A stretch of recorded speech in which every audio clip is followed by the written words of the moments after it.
Well, many thanks for choosing K24 TV and for tuning in for K24 Newscast. At this hour, and we are coming to you live from Kenya's capital, Nairobi. My name is Bentura Komboka, and our sign language interpreter this afternoon will be Clement Moli. And now let's take a look at what is shaping our broadcast at this hour.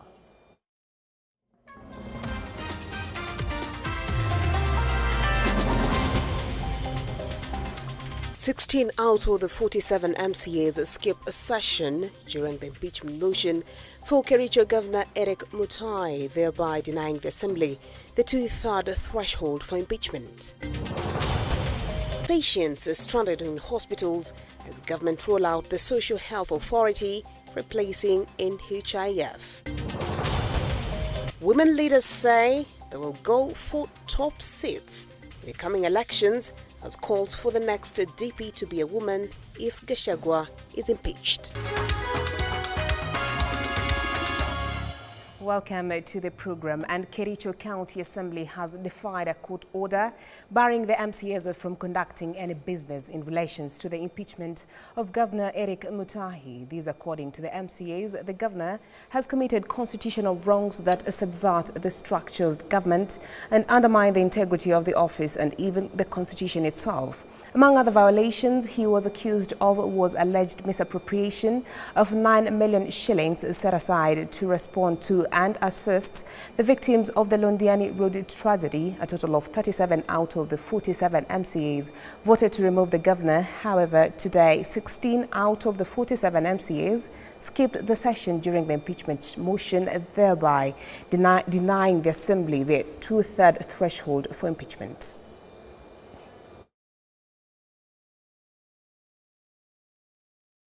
Check at several health facilities in Migori County has revealed an influx of patients, many of whom were forced to pay in cash while attempting to register for the new health insurance under the Social Health Authority, SHA. Felix Okello, finance officer at St. Joseph Ombo Mission Hospital, stated that they're facing significant challenges as the SHA is being implemented. Okello said that the majority of the patients that were coming to the hospital had not registered to SHA, giving the missionary hospital a lot of challenges assisting the patients.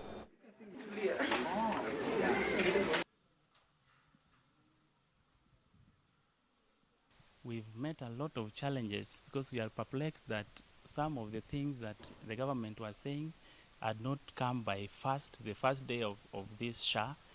Now the patients are coming, some of them were capitated here last quarter. Now there is no capitation. They've not been registered to SHA. So it gives us a lot of challenge that we are just treating them through cash. Those who cannot pay cash are just supposed to wait for their relative to send them cash, because even the gadgets that the government promised that will be installed are not installed. So far, we have received over 200 gadgets for registration, and our CHPs, that is the community health promoters, also were trained online.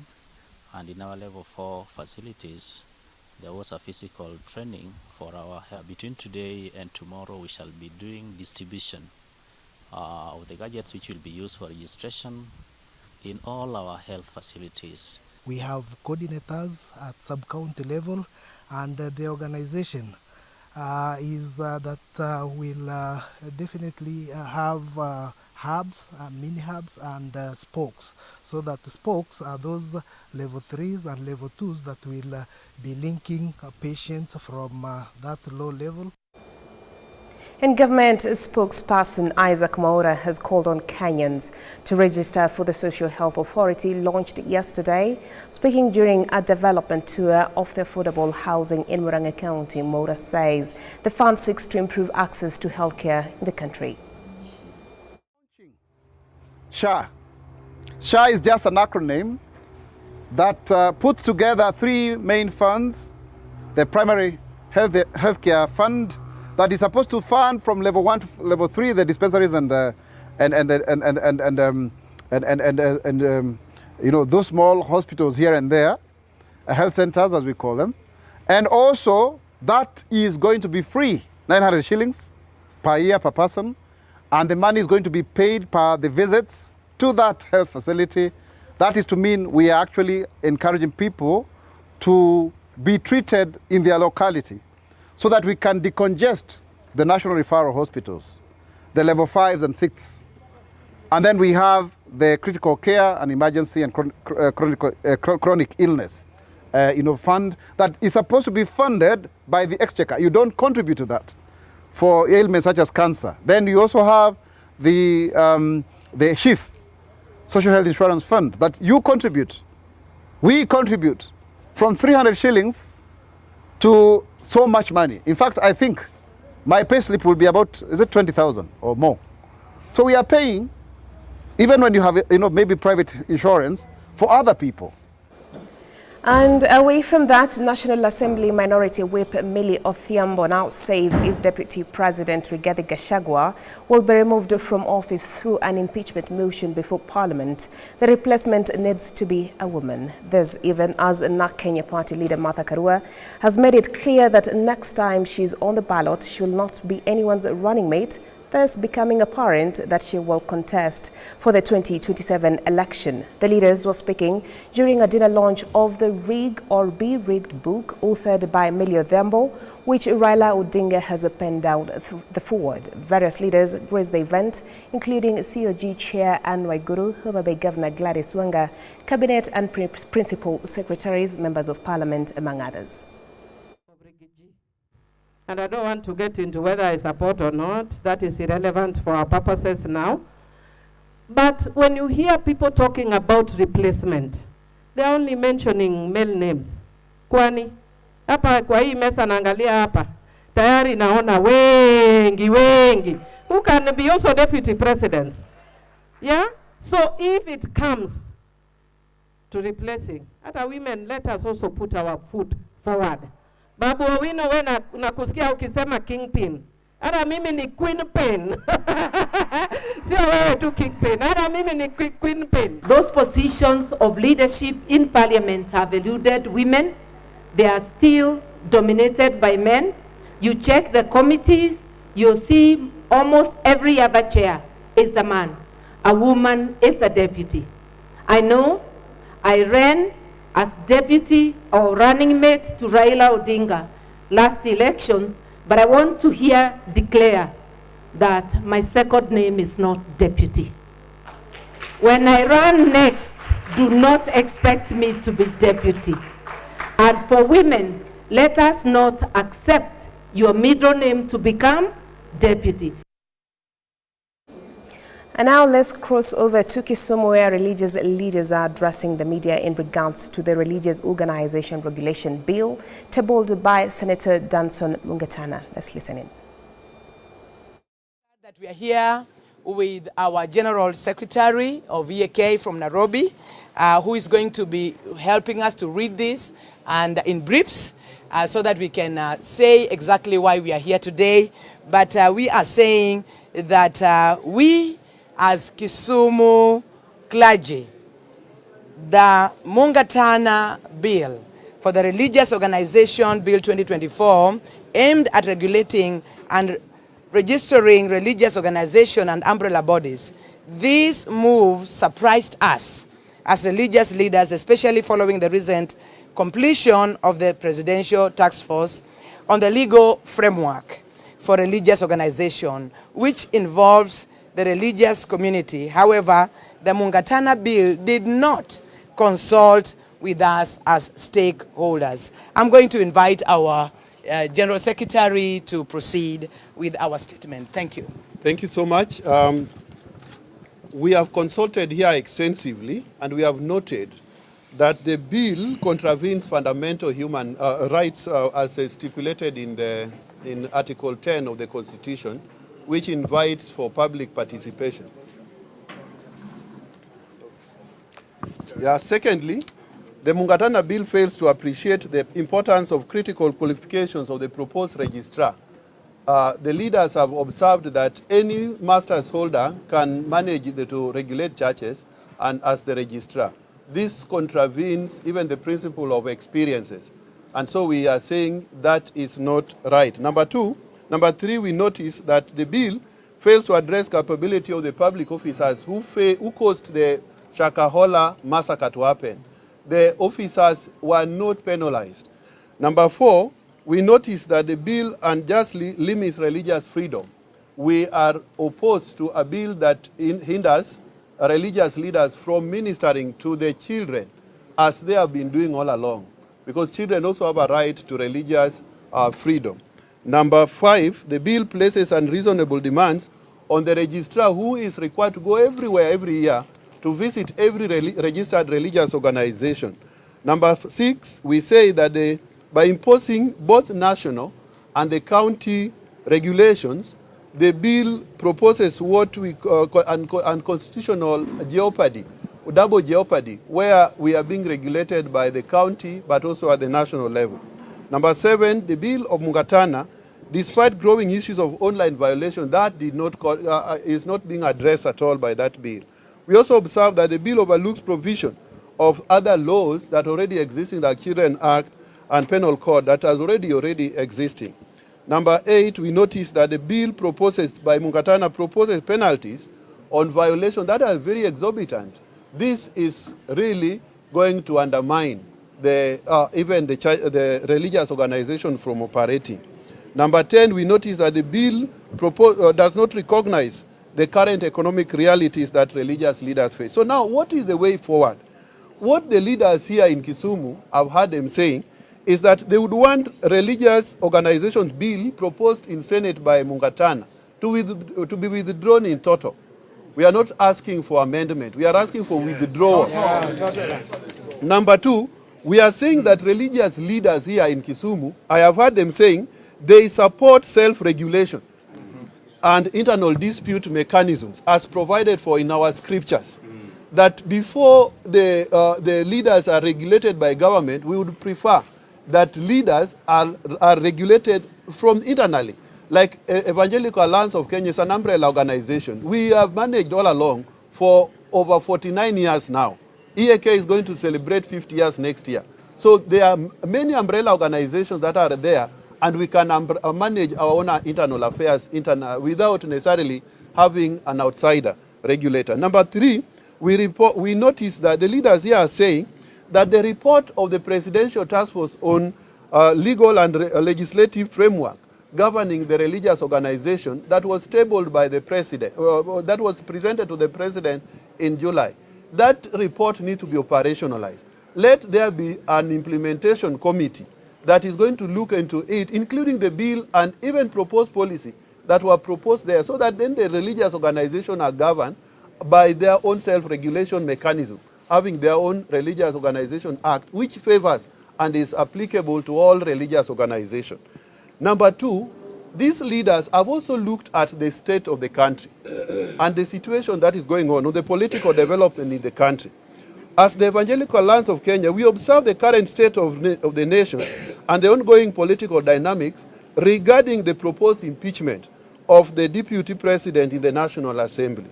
Leaders here have observed that this is a healthy, democratic and rights of the leaders to do that. However, we are asking the leaders whose responsibility according to the Constitution is for representation, is for legislation, and is also for oversight. The leaders, the leaders, elected leaders, need to prioritize the interest of the country at heart. Right now, what leaders here are observing from the members of the public is that Kenyans are asking for service delivery. priorities should be given to urgent needs of service delivery. At the forefront, the issues about healthcare, issues about education, and issues about infrastructure, and many other things are what are bothering Kenyans right now. The leaders, the political leaders who are elected are just 2 years old now in the office. Why can't they prioritize can they talk behind the bars, behind the public, so that they agree on ways of working together? They don't need to love each other, but they can work together for purposes of providing services to the country. Now, in education, the challenges currently which are bedeviling our nation are issues about junior secondary school curriculum, which has, the next year we are going to have grade 9 going to school, and they are supposed to go to primary school. Yet, we don't have all the infrastructure there. We are asking, can government... And away from that, Migori Senator Eddie Oketch has affirmed that he will do what is needed for the people of Kenya if a deputy president's impeachment deliberations come to the Senate floor. Oketch, who spoke at his office in Migori, said that the people of Migori elected him as a level-headed person and will deliver on his mandate when the time comes. Where I'm sitting today as Eddie Oketch, I'm a member of the Senate of Kenya. And as a member of the Senate, we are going to receive the impeachment deliberations because it's an initiation that must be done by National Assembly. The impeachment deliberations that are going to come to the Senate will come on the basis of allegations. And those allegations, the National Assembly will deliberate on them, and then it is the function of the Senate to be able to impeach. I believe that if they bring to us an impeachment that is founded on the basis of law and issues that are definitely of constitutional merit for an impeachment, the Senate will take charge and impeach. And if otherwise, the Senate will still be a good arbiter that will make sure that the impeachment is free and fair. Well, and at this point, we take a breather here at K24 Newscat. We'll be back with more news. Stay tuned.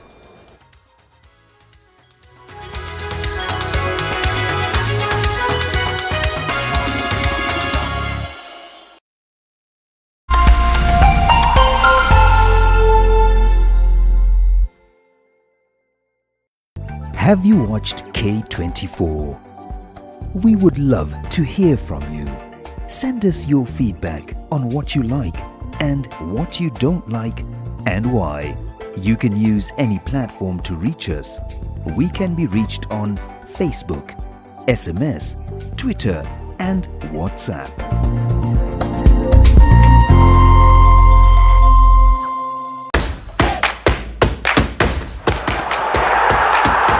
Follow the champions on the home of football. Watch the latest Man City content exclusively. Full match replays, extended highlights, coaches' interviews. The target is not to win the Premier League, it's just, okay, next game, try to win it, this is what we have to do. Players' interviews. In general, the quality has been high and it's been good. Behind the scenes and more. Every Saturday at 1 p.m. only on K24, the home of football.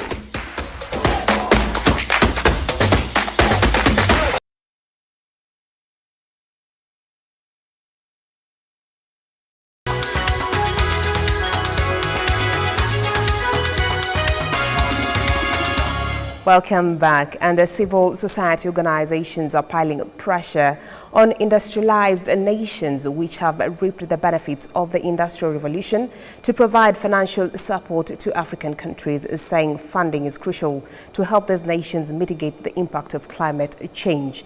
The organizations under the Kenya Climate Change Working Group, KCCWG, feel that the $100 billion in funding allocated to Africa several years ago to address climate change has never reached the continent, and now worried that the current one might also fail to achieve its intended purpose. SBI and SAFTA from parties and other stakeholders.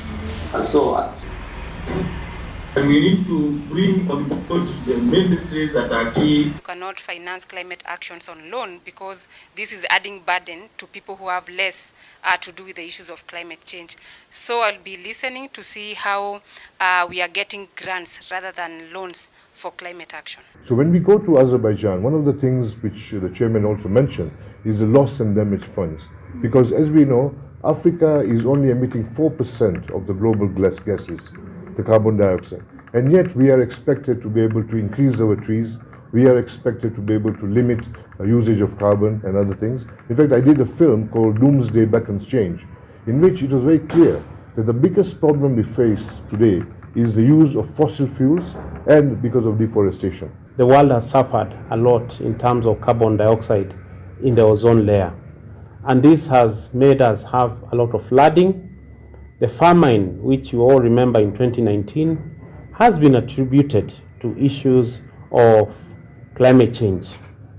You know that we had earlier in the year a lot of flooding, and this also has been alluded to because of the global warming due to climate change. And Jamaican reggae star Glen Washington is in Kenya for the third time ahead of the Africa-bound Reggae Summerfest 2024 set for 19th of October. This marks day 2 after he was received by his fans at the Jomo Kenyatta International Airport yesterday. The music band has assured their fans of enough security ahead of the festival. Let's listen in.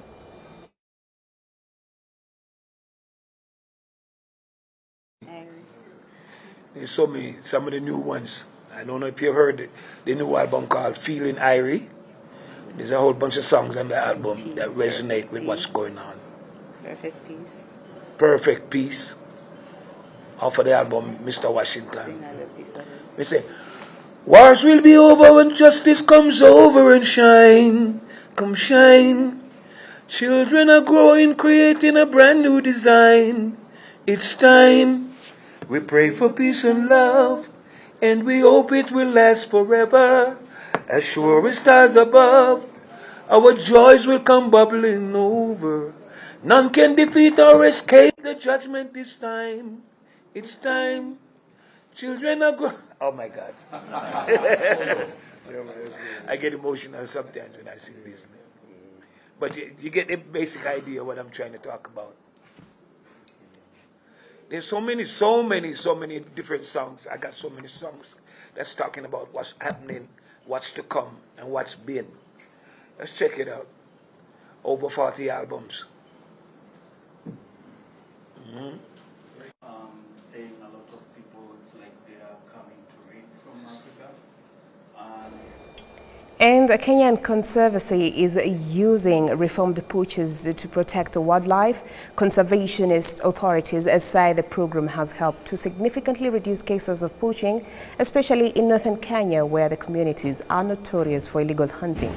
VOA's Victoria Emunga reports. Field Ranger Kapuna Lepale's daily patrols in Kenya's Lewa Wildlife Conservancy attest to his new life as one of the Conservancy's anti-poaching unit wardens. Lepale says when he was younger, he would track these animals to kill them. I can count between 73 and 75 the elephants that I shot and killed. Some of those I shot just got injured. I didn't count those ones.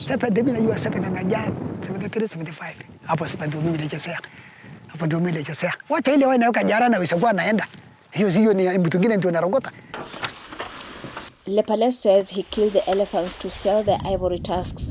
He made about $3 a kilogram. But things changed when conservationists approached him to protect the animals instead. I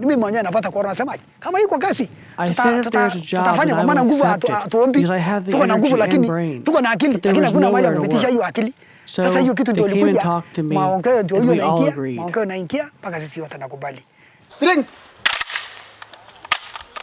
Kenya's Wildlife Service says it has made progress in protecting endangered elephants and rhinos, but poaching and other human activities threaten their survival. Charles Musyoki is KWS Community Service Director.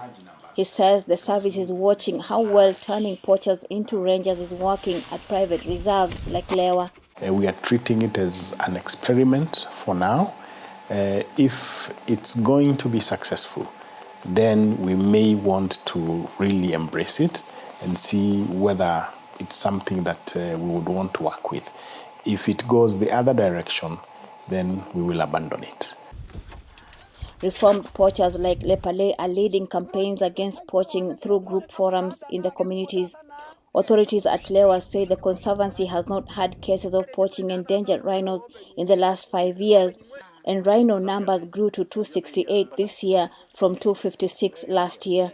And by having him on board in our team, he has assisted other rangers in his skills because, you know, he's a little bushman. And also by being involved in poaching, he knows the tricks of the poachers.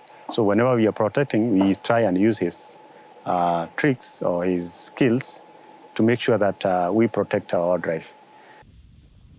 Kenya is home to at least 36,000 elephants and nearly 2,000 rhinos. Rangers like Lepale believe reforming poachers can help protect these endangered animals. Bunge la Wananchi are now demanding an audit of the SACCO financial and ICT systems, investigations of cases of nepotism, resignation of top SACCO officials, and Kenya National Police Deposit taking SACCO and giving junior police officers a chance to utilize their savings, led by their President Francis Awino. They want the Ethics and Anti-Corruption Commission, EACC, to act with speed and investigate alleged massive misappropriation of funds and corruption within the SACCO.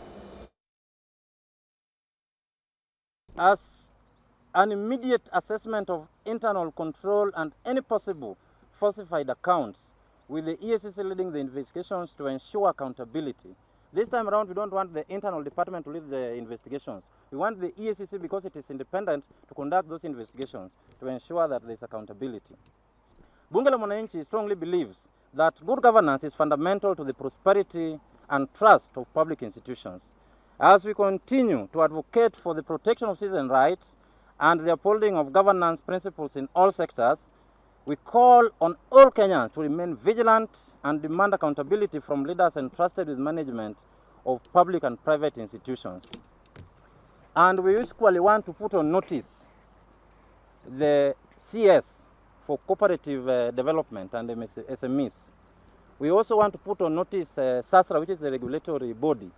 And we equally want to put on notice the institutions that are charged with investigating economic crimes in this country.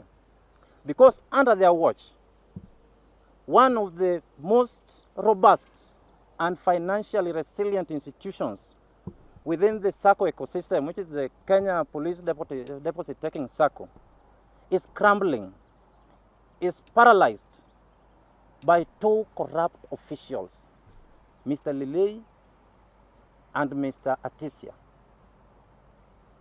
It is degenerating into an enterprise of corruption. It is drowning into bankruptcy. So the relevant authorities, led by the CS, must take up arms and restore order in the National Police Deposit Taking SACCO.